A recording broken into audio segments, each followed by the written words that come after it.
I hope you are keeping well అని మన foreign minister Jaishankar గారు రష్యా అధ్యక్షుడు వ్లాదిమిర్ పుతిన్ని కలిసి అనిన మాటలు. మరి పుతిన్ గారు రెస్పాన్స్ చూశారనుకోండి, జస్ట్ థమ్స్ అప్ ఇలా అంటున్నారు. ఎందుకంటే గత వారం ఏంటండి, గత 5 ఏళ్ల నుంచి చూడండి, అమెరికా, జర్మనీ, మీకు యూకే, ఫ్రాన్స్, ఇటలీ ఇలాంటి దేశాలు, మొత్తము నాటో దేశాలు, వీళ్ళందరితో సింగిల్ హ్యాండెడ్గా యుద్ధము చేయడం అంటే రష్యా సర్వనాశనం అయిపోవాలి అని అన్నప్పుడు దానికి ప్రతిఘటన ఏ స్థాయిలో ఉంది అంటే, అలాంటి వ్యక్తి, మామూలుగా మనం ప్రోటోకాల్ గురించి మాట్లాడతాం కదండి, మీకు నథింగ్ అండి. జైశంకర్ని కలవడానికి పుతిన్ తన ఛాంబర్లోకి అలా నడిచి వస్తూ ఉంటే ఏమనాలండి? ఇప్పుడు అజిత్ దోవెల్ గారు చైనా వెళ్ళారు కదా, మీకు వాంగీనే కలుస్తారు. Xi Jinping as per protocol ఈయన్ని మీట్ అవ్వడం. ఒకవేళ వాంగీ భారత్కు వచ్చారు అనుకోండి, ఈయన జైశంకర్ గారినో అజిత్ దోవెల్ గారినో కలుస్తారు. మోదీ గారిని కలవడానికి ఉండదు. మోదీ గారు కలవరు, ఎందుకంటే ప్రోటోకాల్ ఒప్పుకోదు. కానీ ఇక్కడ రష్యాలో చూడండి, నిన్న మాట్లాడాం, ట్రేడ్ అండ్ ఇన్వెస్ట్మెంట్ అన్నాం, డైరెక్ట్గా పుతిన్తో అపాయింట్మెంట్. ఎవరు ఎక్కడ మీడియాలో ఎక్కడ రాయలేదు జైశంకర్ గారు పుతిన్ని కలుస్తారు, ఎక్కడా లేదు. సడన్గా ఈ మీటింగ్ మీకు ఈయన అడుగుతున్నారు ఎలా ఉన్నారు పుతిన్ గారు అంటే, ఆయన ఏమీ మాట్లాడకుండా జస్ట్ థమ్స్ అప్ ఇలా చూపిస్తున్నారు. ఏంటంటే అలాంటి ఒక క్లిష్ట పరిస్థితిలో రష్యా ఉంది. మీకు డైరెక్ట్గా ఒక అమెరికాతో యుద్ధము అంటే వేరే స్కేల్లో ఉంటుందండి, లేదా జర్మనీ, యూకే, ఫ్రాన్స్ అంటే యుద్ధమే. మీకు ఇంకొక స్థాయిలో మీకు రష్యా వాళ్ళు యుద్ధం చేస్తారు. ఆల్రెడీ చూసాం World War I, World War II ఎలా ఉండేదో. కానీ ఇక్కడ ఏమైపోయింది, తమ సొంత ప్రాంతం యుక్రెయిన్. ఇప్పుడు మనం ఆలోచించామనుకోండి, ఆపరేషన్ సింధూర్లో ఈ పాకిస్తాన్ వాళ్ళ డ్రోన్లను మనం ఎలా ఆపగలిగేమో చాలా గొప్పగా చెప్పుకుంటున్నాం, ఎన్నో వీడియోస్. మరి ఈ పని రష్యా వాళ్ళు ఎందుకు చేయలేకపోతున్నారు అంటే ఒక క్రిటికల్ ఇన్ఫర్మేషన్ అండి. అంటే యుద్ధ నిపుణుడిగా ఉన్నప్పుడు ఎన్నో విషయాలు ఉంటాయి కదా. ఇక్కడ పాకిస్తాన్ నుంచి వచ్చే డ్రోన్లు మీకు కొండల నుంచి రావాలి, అంటే కొండల మీద నుంచి ప్రయాణము చెయ్యాలి. అంటే హై ఆల్టిట్యూడ్లో మీకు ఆ ట్రావెల్ అనేది ఉంటుంది, లేకపోతే మీకు కొండలకు గుద్దుకొని పడిపోతాయి. మంచు కొండలు వేరే కదా, పెద్ద పెద్ద అడవులు. కానీ రష్యాలో అలా కాదండి, మీకు ఓపెన్ టెరైన్. కాబట్టి యుక్రెయిన్ వాళ్ళు ఏం చేస్తున్నారు, చాలా అంటే ఒక వాహనము వెళ్ళే స్థాయిలో మీకు ఈ డ్రోన్లను వాడుతున్నారు. 400 డ్రోన్లు, 600 డ్రోన్లు రష్యాపై వాడుతున్నారు. ఎంత పెద్ద దేశం అంటే, ఎంత పెద్ద దేశం, భారత్ ఎంత, రష్యా ఎంత, ఎన్నో రెట్లు పెద్ద దేశం. సో ఈ ప్రొటెక్షన్ ఇవ్వడము, దేశాన్ని కాపాడుకోవడము, శత్రువులను ఆపడము, వాళ్ళ ఆయుధాలు, ఇప్పుడు అమెరికా వద్ద ఎలాంటి ఆయుధాలు ఉంటాయి, సో వాటిని మీరు నిలువరించడం, ఇది ఎంత కష్టమో చూడండి. కానీ 5 ఏళ్ల నుంచి ఈయన సింగిల్ హ్యాండెడ్గా ఏ దేశం నుంచి ఎటువంటి సపోర్టు లేకుండా ఇవాళ నార్త్ కొరియా వాళ్ళు మళ్ళీ చేరారు.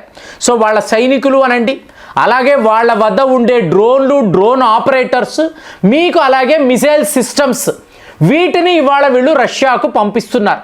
సో నార్త్ కొరియా నుంచి ఒక రకంగా సపోర్ట్ ఉంది. ఇరాన్ వాళ్ళు ఎలాగో షాహీద్ డ్రోన్స్ ఇస్తున్నారు. మొత్తానికి ఇది ఒంటరి పోరాటమేనండి. ఇన్ని దేశాలతో, 31 దేశాలతో వాళ్ళు ఇస్తున్న ఫండింగ్ పెట్టుకొని జెలెన్స్కీ జల్సాలు చేస్తూ యుద్ధము అని మాట్లాడుతున్నాడు. దీనిని ఆపడానికో అడగడానికో ఎవరూ లేరు. అలాంటి వ్లాదిమిర్ పుతిన్ని జైశంకర్ గారు కలిసి, నేను ఇక్కడ మిమ్మల్ని కలవడానికి 3 అజెండాస్ ఉన్నాయండి, మోదీ గారు స్వయంగా ఈ మెసేజ్ మీకు ఇవ్వమన్నారు అని చెప్పి, ఫస్ట్ది ఏమిటి, నిన్న మాట్లాడారు, బ్రిక్స్ సబ్మిట్ ఉంది, మీరు రావాలి, దయచేసి భారత్కు రావాలి. ఇప్పుడు ఉన్న పరిస్థితుల్లో వ్లాదిమిర్ పుతిన్ని మా దేశానికి రండి అని చెప్పి ఎవరైనా ఇన్వైట్ చేయగలరా? ఎక్సెప్ట్ ఒక చైనానో నార్త్ కొరియా, అంతే. కానీ మనము చూడండి, the largest democracy in the world, మనము పుతిన్ గారిని మీరు మా దేశానికి రండి అని స్వాగతిస్తున్నాం. సో ఈయన ఆల్మోస్ట్ 99% ప్రోగ్రామ్ని ఫిక్స్ చేసుకున్నారు. Yes, I'm travelling to India. So ఇండియాకి రావడము కాదు, ఇక్కడ మోదీ గారిని కలవాలి.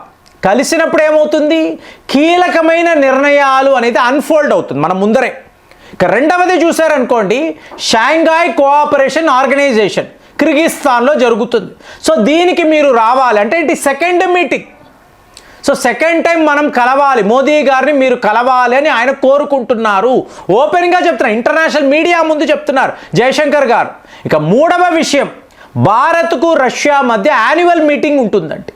సో ఈ యాన్యువల్ మీటింగ్కి మీరు అంటే మీకు రష్యా అధ్యక్షుడిని మీరు ఏకంగా 3 సార్లు మా మోదీ గారిని మీరు కలవాలండి, ఇది చాలా చాలా ముఖ్యం అని చెప్పి జయశంకర్ గారు అంటున్నారు. అంటే ఆ ఇంపార్టెన్స్ని చూడండి.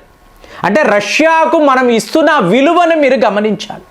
మరి రష్యా ఏం చేస్తుందంటే ఒక్క ఆయిల్ సేన అంటే మీకు షాకింగ్ వార్త చెప్తున్నాను. అమెరికా సెనేటర్స్ అందరూ కలిసి ఆల్మోస్ట్ 80% సెనేటర్స్ మనము భారత్పై శాంక్షన్స్ విధించాలి, వీళ్ళు రష్యన్ ఆయిల్స్ కొనడం ఆపడం లేదు అని చెప్పి వీళ్ళు అన్నారు. ఎంత? 100% టారిఫ్ అండి.